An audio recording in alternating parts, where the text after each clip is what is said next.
नमस्कार। चरक उद्घोष चैनल में आप सबका फिर से स्वागत है। हम लोग चरक संहिता के सूत्र स्थान के 5वें अध्याय का अध्ययन कर रहे हैं और पिछले लेक्चर में ये 12वें श्लोक तक हमने पढ़ लिया था और इस व्याख्यान में हम 13वें श्लोक से प्रारंभ करेंगे। ये मेरा व्यक्तिगत अनुरोध है कि सभी विद्यार्थी इस श्लोक को 13वें नंबर श्लोक को अवश्य ही कंठस्थ करें। जितने अधिक श्लोक आप कंठस्थ करेंगे उतना ही आपको चरक संहिता को समझने में और स्मरण रखने में, याद रखने में आसानी होगी। तो यहाँ पर क्या कहते हैं, तच्च नित्यम प्रयुंजित स्वास्थ्यम येन अनुवर्तते अजाता नाम विकाराणाम अनुत्पत्तिकरम चयत्। इसका जो अभिप्राय है, जो एक सिंपल ट्रांसलेशन है, वो ये है कि तच्च यानी उसे ही नित्य प्रयुंजित प्रयोग में लाना चाहिए, जो दो एक काम क्या करे, स्वास्थ्यम येन अनुवर्तते, जो कि स्वास्थ्य की या स्वास्थ्य का अनुवर्तन करने वाला हो, स्वास्थ्य को स्वस्थ रखने वाला हो। और दूसरा अजाता नाम विकाराणाम अनुत्पत्तिकरम चयत्, और साथ ही साथ जो विकार अभी उत्पन्न नहीं हुए हैं उसमें ऐसी व्यवस्था हो कि वो उत्पन्न अभी भी नहीं है और भविष्य में भी उत्पन्न ना हो। यानी जो अभी उत्पन्न नहीं हुए हैं वो आगे जाकर भी उत्पन्न ना हो, इसके लिए ही जो भी प्रयुक्त किया जाए, जो भी लिया जाए, वो ऐसा होना चाहिए। तो ये तो है इसका एक साधारण सा हिंदी अनुवाद। इसके बाद इसमें यहाँ ये बताया गया है कि स्वस्थ कहते किसको हैं। तो यहाँ पर चक्रपाणी बताते हैं, सुष्ठु निर्विकारत्वेन अवस्थित इति स्वस्थः, यानी कि सुष्ठु यानी कि जो निर्विकार रूप से, किसी भी प्रकार का विकार जिसके अंदर ना हो, उस रूप से जिस फॉर्म में, जिस स्थिति में अवस्थित रहता है, स्थिर रहता है, उसको स्वस्थ कहते हैं। और तस्य भावः स्वास्थ्यम, और उससे उत्पन्न होने वाला जो भाव है, ठीक है ना, उससे उत्पन्न होने वाली जो सत्ता है, सताम अनुभवन्ति इति भावः, जो सत्ता का अनुभव करता है वो भाव कहलाता है, ठीक है ना। तो इसलिए सुष्ठु निर्विकारत्वेन इति स्वस्थः तस्य भावः स्वास्थ्यम, इस जो अपनी प्राकृत अवस्था में स्थित रहने का जो भाव है वो स्वास्थ्य कहलाता है, और जो स्थित रहना है वो स्वस्थ कहलाता है। तो पहले इस बात को हमने समझा और उसके बाद क्या कहते हैं कि इसमें क्या क्या होता है कि तस्य भावः स्वास्थ्यम, अर्थात आगे भी उसको जो है उसकी व्याख्या करते हुए क्या कहा है कि उद्वेजक धातु वैषम्य विरहित धातु साम्यम्यर्थ। स्वास्थ्य को फर्दर जो है चक्रपाणी एक्सप्लेन करते हुए कहते हैं कि क्या होना चाहिए कि उद्वेजक धातु वैषम्य रहित, धातुओं का उद्वेजक यानी कि जो हमारे दोष हैं वो प्राकृत स्थिति में समावस्था में बने हुए होते हैं, हमें मालूम है। उद्वेजक का मतलब ये होता है कि उनके अंदर जो उसकी प्राकृतावस्था है उसको गड़बड़ा देना, उसमें विषमता ले आना, किसी दोष की वृद्धि हो जाना, किसी दोष का क्षय हो जाना, यही विषमता है ना। कि दोष या तो सम रह सकते हैं या वो अपने प्रमाण से अधिक या कम हो सकते हैं। तो ये जो उद्वेजक स्थिति है ना, ये जो उस समता को भंग करने की स्थिति है, उससे रहित यानी उसका ना होना, उद्वेजक धातु वैषम्य विरहित, इसके विरहित, इसके बिना क्या होना, धातु साम्यमिति अर्थः। इसका अर्थ ये हुआ कि स्वास्थ्य किसको कहते हैं, जब धातुओं में समता हो। धातु साम्यम जो है वो आरोग्यम, ठीक है, जो धातु साम्य है वही आरोग्य है। अब इसके बाद इन्होंने कहा कि जो तच्च स्वास्थ्यम उभयता परिपाल्यते। अब स्वास्थ्य का परिपालन दोनों तरह से करें, उभयता परिपाल्यते। स्वास्थ्य को कैसे अनुपालना कैसे करनी है, अगर हम किसी स्वस्थ को स्वस्थ रखना चाहते हैं तो क्या करें। तो उन्होंने क्या कहा विशुद्ध आहार आचाराभ्याम सदा क्षीयमाण शरीर पोषणेन, ठीक है, प्रत्यवाय हेतु परिहारेण। ये जो स्वस्थ को स्वस्थ ही रखने की जो प्रक्रिया है, इसके अंदर दो चीज़ें आती हैं। एक तो ये होता है कि उसमें विशुद्ध आहार आचाराभ्याम, यहाँ पे दो चीज़, एक तो आहार और दूसरा आचार भी लिया है। केवल आहार नहीं, आचार भी लिया है। दैट मीन्स इसका मतलब क्या हुआ कि यदि हम अपनी धातुओं को सम रखना चाहते हैं तो न केवल हमारा आहार उचित होना चाहिए, अपितु हमारा आचार यानी व्यवहार, हमारा जो व्यवहार है, जो हमारा बिहेवियर है, वो भी महत्व रखता है हमारे स्वास्थ्य में। कैसे? अभी आप देखते हैं, सामान्यतः आप देखते हैं कि जैसे यदि किसी व्यक्ति को बहुत अधिक क्रोध आता है, छोटी छोटी बातों पे उसको गुस्सा हो जाता है ना, तो वो क्या होता है, वो स्वस्थ रह सकता है क्या? नहीं रह सकता, क्योंकि वो इतना उद्वेलित हो जाता है। फिर उसके अंदर जो है वो रक्त का प्रवाह, जो सर्कुलेशन है, वो फास्ट हो जाता है, वो उसके इतना फास्ट हो जाता है, वो आर्टरीज़ के ऊपर ज़्यादा प्रेशर डालता है, फिर उसको हाइपरटेंशन हो सकता है, उसकी वजह से उसके अंदर पित्त की वृद्धि हो जाती है, उसकी वजह से उसके हृदय की जो धड़कन है वो तेज हो जाती है, वो पूरा स्वेट्स में आ जाता है। तो यानी अगर हमारा आचार, हमारा बिहेवियर ठीक नहीं है, इसी तरह से यदि हम किसी से जो है ईर्ष्या करते हैं, द्वेष करते हैं, तो वो भी क्या करता है कि वो हमारे जो हमने आहार लिया होता है उसको जब वो डाइजेस्ट करने लगता है, करती है बॉडी, तो वो उसको हेल्प नहीं करता, यानी कि उसका जो ध्यान है पूरा वो ये नेगेटिविटी की तरफ जाता रहता है। तो यदि हम बहुत किसी दिन परेशान होते हैं, शोक में होते हैं, दुखी होते हैं किसी बात से, तो हमें मालूम है कि हम भोजन का ग्रहण भी नहीं कर पाते हैं, और जो ग्रहण किया हुआ भोजन है उसका भी पोषण शरीर को प्राप्त नहीं होता है। तो यहाँ पे विशेष रूप से ये कहा गया विशुद्ध आचार अभ्याम, यानी कि जितना महत्व जो है वो आहार को दिया गया है, उतना ही आचार यानी कि बिहेवियर को भी दिया गया है। तो इनको सही रखते हुए सदा क्षीयमाण शरीर पोषणेन, यानी क्षीयमाण शरीर पोषणेन का मतलब ये है कि सदैव ही, अब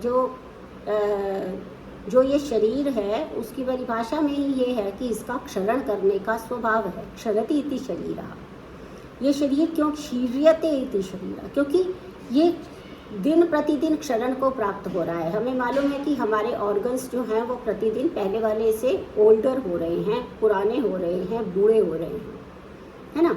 एज का प्रभाव पड़ता है ना, एजिंग का प्रभाव जो है सभी सेल्स के ऊपर पड़ता है, ठीक है ना। वो पहले ग्रोथ हो रही होती है युवावस्था तक, पर उसके बाद क्षरण होना शुरू हो जाता है। और वैसे भी इस बात का तो हमें ऐसे भी पता है ना कि हमेशा क्षीयमाण है। क्यों है? क्योंकि जैसे ही हमने भोजन किया और जब वो पच जाता है, हमें फिर से भूख लग जाती है। इसका मतलब क्या हुआ कि हमारी बॉडी, उसकी नीड है बॉडी को, तभी तो वो भूख कर रही है ना। यदि बॉडी को नीड नहीं होगी तो हमें कुछ भी, हमें प्यास लगती है, या कि हमारे शरीर में जब हाइड्रेशन की कमी हो रही होती है, जब जो प्लेग वाला जो हमारा पार्ट है, अंश है, वो कम हो रहा होता है, तभी हमें प्यास लगती है। तो ये जो चीज़ें हैं ये हमें समझनी चाहिए कि निरंतर जो क्षरण है वो तो हो ही रहा है। शीर्यते इति शरीरम का जो सिद्धांत है कि शरीर सदैव ही जो है वो क्षीणता को प्राप्त होता रहता है, इसीलिए हमें बार बार खाना पड़ता है। और जैसे कभी हमारा में आयरन कम हो जाता है, कभी कैल्शियम कम हो जाता है। अगर हम कैल्शियम की पूर्ति नहीं करते तो वो कम हो जाता है, आयरन की नहीं करते तो वो कम हो जाता है, वाइटामिन्स की नहीं करते तो वो कम हो जाते हैं, घी तेल की नहीं करते तो फैट्स कम हो जाते हैं। तो फिर हमारे जो वाटर सॉल्यूबल विटामिन्स हैं वो एब्जॉर्ब होना बंद कर देते हैं। तो क्या होता है कि ये एक श्रृंखला चल पड़ती है और हम धातु साम्य की अवस्था में नहीं रह सकते हैं। इसीलिए जो है निरंतर वो क्षरण को प्राप्त हो रहा है। तो सबसे पहला काम क्या है कि विशुद्ध आहार आचाराभ्याम जो है वो क्या करना है, सदा क्षीयमाण, जो सदैव क्षरण को प्राप्त हो रहा है उसका पोषण करते रहना है। और फिर और क्या करना है, प्रत्यवाय हेतु पर परिहार। अब जो प्रत्यवाय हेतु है, यानी कि जो हमारा नुकसान पहुंचाने वाला जो हेतु है, जिससे कि हमको कोई ना कोई हानि हो सकती है, उसका जो हेतु है, उसका जो कारण है, उसका परिहार हमें करना है। यहाँ पर जो है चक्रपाणी ने एक उदाहरण दिया बहुत बढ़िया सा। उन्होंने ये उदाहरण दिया कि सपोज़ एक बत्ती है, एक हम दिया जलाते हैं कभी, और हम चाहते हैं कि वो जलता रहे, तो एक हम क्या करते हैं कि जैसे ही उसमें घी कम होने लगता है या तेल से जलाया तो तेल कम होने लगता है, हम उसकी पूर्ति कर देते हैं। उसे जैसे क्षीयमाण पोषणेन, कम हो रहा है, हमने उसकी पूर्ति कर दी। लेकिन केवल पूर्ति करने से नहीं होगा, अब हमें क्या करना है, हवा से भी बचाना है उसको, कीट पतंगों से भी बचाना है उसको। अगर हमने हवा से नहीं बचाया तो भी वो बुझ जाएगा, कीट पतंगों से नहीं बचाया, कीट पतंगे उसमें उसको जो है वो बुझा देंगे। तो इसलिए दीप परिपालनम स्नेहवर्तिदान पोषणेन क्रियते तथा शलभवातादि निर्वापक हेतु परिहारेण च। एक तो हमने उसमें घृत आदि डाला उस दिए को जलाए रखने के लिए, और दूसरा क्या किया कि हमने जो है वो शलभ, ये जो सारे कीट पतंगे हैं और वायु जो चल रही है उससे उसकी रक्षा करनी है। ठीक है ना। इसी तरह से शरीर में एक तो पोषण होगा और दूसरा भाग जो है वो उसका क्या होगा कि हम उसके प्रत्यवाय की है जो उसको हानि पहुंचा सकता है उससे रक्षा करनी है। अब शरीर के प्रत्यवाय हेतु जो है वो कौन से होते हैं, ये तो हमारे दीपक के हो गए प्रत्यवाय हेतु। कौन से, एक तो ये कि उसमें घी तेल कम हो जाए जिसके कारण वो जल रहा है, एक तो वो हो गया। दूसरा क्या हो गया, जो हवा हो गई या फिर कीट पतंगे हो गए, तो उनसे रक्षा करनी। ये तो हो गए दीपक के प्रत्यवाय हेतु। लेकिन हमारे शरीर के प्रत्यवाय हेतु क्या होंगे, हमारे शरीर में प्रत्यवाय हेतु क्या होगा, एक तो बुद्धि दोषात विषम शरीर न्यासादि वातकारका। इसका क्या अर्थ हुआ, मैं आपसे जैसे हर बार अनुरोध करती हूँ पुस्तक साथ में रखिए, और अगर चक्रपाणी की व्याख्या भी साथ में रखते हैं तो ज़्यादा अच्छा रहेगा। फिर भी आप जो है इस वीडियो को पुनः पुनः सुन सकते हैं, जहाँ पर मैं चक्रपाणी को विशेष रूप से कोट करती हूँ, तो उसको थोड़ा सा ध्यान में रखेंगे तो आपको ज़्यादा अच्छा लगेगा, ज़्यादा फायदा होगा। तो क्या हुआ कि द्विविध हेतु कैसे हैं, पहला क्या है, बुद्धि दोषात शरीर न्यास वात आदि कारक, यानी कि बुद्धि दोषात, इसी को ही जो दूसरा नाम दिया गया है वो दिया गया है प्रज्ञा अपराध। तो प्रज्ञा का अपराध, बुद्धि का जो अपराध होता है उसके कारण क्या होता है, विषम शरीर न्यास आदि, यानी कि हम कैसे कैसे काम करते हैं बुद्धि के की विषमता के कारण, बुद्धि के दोष के कारण क्या करते हैं, हम अपनी इंद्रियों का हीन मिथ्या अति योग करते हैं, अधिक प्रयोग करेंगे, कम प्रयोग करेंगे या गलत प्रयोग करेंगे। तो ये हम सभी कर सकते हैं, शरीर न्यास आदि यानी कि शारीरिक रूप से भी। अब देखिए, अब हम जब पढ़ते हैं तो कभी लेट के पढ़ रहे हैं, कभी बैठ के पढ़ रहे हैं, कभी कैसे कैसे करके पढ़ रहे हैं, हम अपने शरीर को टेढ़ा मेढ़ा करके बैठ के पढ़ रहे हैं, हम अच्छे से अपनी स्पाइन को ऐसा सीधा करके नहीं पढ़ रहे हैं। तो ये सारी चीज़ें जो है वो हमारे को पोस्चरल प्रॉब्लम्स देती हैं। जैसे कि अभी हम देखते हैं कि बच्चे ज़्यादातर कंप्यूटर में या उसमें मोबाइल में लगे रहते हैं, तो उस समय में उनका एक पर्टिकुलर टिपिकल पोस्चर हो जाता है और फिर उसकी वजह से अर्ली एज में सर्वाइकल और ये सारे प्रॉब्लम्स, जो शरीर न्यास जिसको हम कहते हैं, हम उल्टे पुल्टे पैर रख के बैठ गए इधर उधर, तो वो सब भी हमारे शरीर न्यास आदि। अब उसके बाद हमारी वाचिक भी प्रज्ञा अपराध होते हैं, जैसे कि जहाँ बोलना चाहिए वहाँ नहीं बोलते हैं, जहाँ नहीं बोलना चाहिए वहाँ बोलते हैं, यानी अकाल बोलना। ये तो हो गया मिथ्या योग वाणी का। ज़्यादा बोलना अति योग हो गया, है ना, और बिल्कुल ही नहीं बोलना तो हीन योग हो गया। तो इस तरीके से जो वाणी का भी, तो कायिक, वाचिक और मानसिक तीनों प्रकार से बिल्कुल ही चिंतन नहीं करते, कुछ भी करते बिना सोचे समझे, है ना, जो मन में आया वो करते हैं, तो उससे भी हमारे को नुकसान होगा, है ना। या फिर हम गलत सोचते हैं, नेगेटिव सोचते हैं, किसी दूसरे के लिए बुरा सोचते हैं, मानसिक अभिद्रोह रखते हैं, यानी मानसिक रूप से हम एक शत्रुता रखते हैं। तो इस प्रकार से हम उसका मिथ्या योग कर रहे हैं। तो ये सारी किसके लिए होते हैं, बुद्धि दोष के कारण होते हैं। क्योंकि बुद्धि क्या है, हमारी बुद्धि हमारी अगर सही है तो वो ये समझती है कि हमें अपने शरीर का, मन का और वाणी का प्रयोग जो है यथा स्थान, यथा काल और यथा साधना, जितनी आवश्यकता है उतना ही करना चाहिए। बुद्धि यदि सम होती है, बुद्धि में यदि दोष नहीं होता है, तो हम इस बात को समझते हैं, और यदि हम इस बात को समझते हैं तो फिर हम ये कार्य ऐसे नहीं करते जिसके की कारण व्याधि उत्पन्न हो। तो प्रत्यवाय हेतु का पहली चीज़ जो है उन्होंने बताई कि ये बुद्धि दोष के कारण ये शरीर विन्यास आदि होते हैं। और दूसरा है दुष्परिहर्ष काल विशेषा स्वभाव आदि। प्रत्यवाय के दो हेतु, शरीर के जो प्रत्यवाय है उसके दो हेतु हैं, यानी शरीर को हानि पहुंचाने के लिए दो बेसिक रीजंस हैं। एक रीज़न है हमारी बुद्धि का दोष और दूसरा रीज़न है दुष्परिहारत्व काल। काल जो होता है, समय जो होता है वो कैसा है, उससे बचा नहीं जा सकता। अभी हम चाहें कि हेमंत ऋतु ना आए, ऐसा नहीं होगा, वसंत ऋतु ना आए, ऐसा नहीं होगा। जिस ऋतु को आना है, शिशिर, वसंत, ग्रीष्म, वर्षा, शरद, हेमंत, सारी 6 के 6 ऋतुएं जो है आएंगी। और क्योंकि हमारी जो बॉडी है, हमारा जो शरीर है, वो इस प्रकार से ये तीनों दोष वहाँ पर स्थित रहते हैं कि स्वभावतः वसंत ऋतु में कफ का प्रकोप होगा, स्वभावतः शरद ऋतु में पित्त का प्रकोप होगा, स्वभावतः जो है वर्षा ऋतु में वात का प्रकोप होगा। अब इसको कैसे बचा जाए, क्योंकि ये तो उद्वेजक है, ये काल तो उद्वेजक है। काल के कारण ही संचय, प्रकोप और प्रसर होते हैं, प्रशम होते हैं। तो इसलिए ये काल, लेकिन हम काल हमारे हाथ में नहीं है, काल हमारे हाथ में नहीं है, इसीलिए इसको दुष्परिहारत्व कहा, यानी कि इससे बचा नहीं जा सकता कि वसंत ऋतु तो आएगी। अब हमें कैसे बचना है, हमें कैसे बचना है कि वसंत ऋतु में कफ का प्रकोप हो रहा है तो हम कैसे बचें, या जो जिस समय कफ का संचय हो रहा है उस समय हम ऐसे आहार विहार ले सकते हैं क्या, ऐसे आहार आचार ले सकते हैं जिसके की कारण वो, एक तो पहली बात है कि वो वसंत ऋतु में प्रकोप को प्राप्त हो ही ना, क्योंकि संचय में ही अगर हम उसका अपहरण कर लेंगे, संचय में ही अगर उसको हम रोक लेंगे, संचित ही नहीं होने देंगे तो प्रकोप भी नहीं होगा।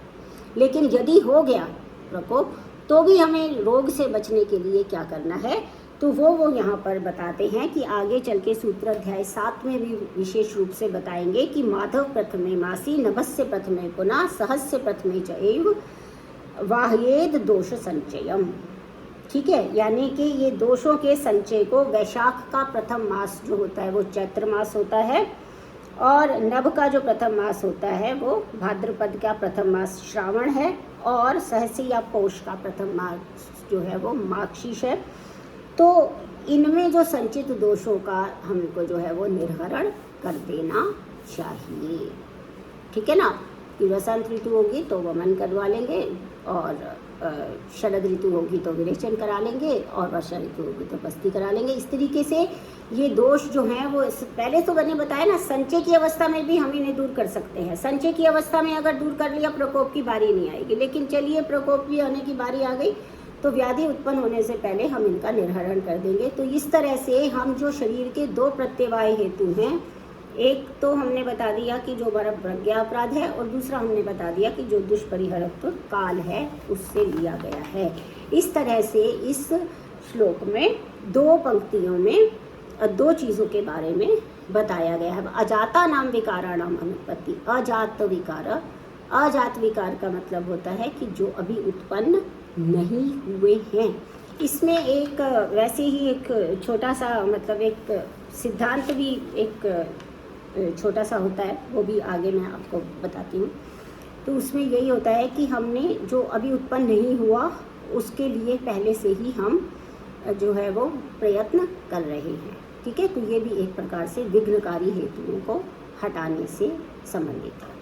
ठीक है, तो इसके बाद हम अगला श्लोक लेते हैं, 14 नंबर का श्लोक है। इस 14 नंबर के श्लोक में हमें जो हम स्वस्थ वित्त सब्जेक्ट पढ़ते हैं उसकी जो है वो सबसे नाम पूर्वक, संज्ञा पूर्वक उसका प्रयोग इस श्लोक में किया गया है, ये हमें ध्यान रखना चाहिए। क्या कहा, अतः ऊर्ध्वम शरीरस्य कार्यम अक्षय अंजनादिकम स्वस्थ वृत्तम अभिप्रेत्य गुणतः संप्रवक्ष्यते। अब क्या कहते हैं कि स्वस्थ वृत्त का वर्णन इसके बाद से प्रारंभ हो रहा है, क्योंकि मैंने आपको बताया 5वां अध्याय है स्वस्थ चतुष्क का पहला अध्याय।